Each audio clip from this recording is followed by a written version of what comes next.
ಗೋಹತ್ಯೆಯನ್ನು ಖಂಡಿಸಿ ಗಂಗೊಳ್ಳಿಯಲ್ಲಿ ಜನರು ಭುಗಿಲೆದ್ದಿದ್ದಾರೆ. ಸಾವಿರಾರು ಜನರಿಂದ ಬೀದಿಗಿಳಿದು ಪ್ರತಿಭಟನಾ ನಡೆಸಲಾಗಿದ್ದು, ಗಂಗೊಳ್ಳಿಯಲ್ಲಿ ಸ್ವಯಂ ಪ್ರೇರಿತವಾಗಿ ಸಂಪೂರ್ಣ ಬಂದ್ ಆಚರಿಸಲಾಗಿದೆ.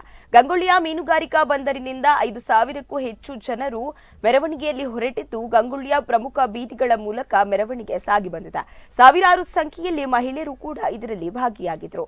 ಗೋಹಂತಕರ ವಿರುದ್ಧ ಪ್ರತಿಭಟನಾಕಾರರು ಘೋಷಣೆಯನ್ನ ಕೂಗಿದ್ದು, ಗಂಗೊಳ್ಳಿಯಲ್ಲಿ ಕಾರ್ಯಾಚರಿಸುತ್ತಿರುವ ಅಕ್ರಮ ಮಸೀದಿ ಮತ್ತು ಕಸಾಯಿಖಾನೆಗಳನ್ನು ಮುಚ್ಚಲು ಆಗ್ರಹಿಸಿದ್ದಾರೆ. ಈ ಪ್ರತಿಭಟನೆಯ ಸಮಾರೋಪ ಸಮಾರಂಭ ಶ್ರೀರಾಮ ಮಂದಿರದಲ್ಲಿ ನಡೆಯಲಿದ್ದು, ಕಾನೂನು ಸುವ್ಯವಸ್ಥೆ ಕಾಪಾಡಲು ಸ್ಥಳದಲ್ಲಿ ನೂರಾರು ಸಂಖ್ಯೆಯಲ್ಲಿ ಪೊಲೀಸರನ್ನ ನೇಮಕಗೊಳಿಸಲಾಗಿದೆ.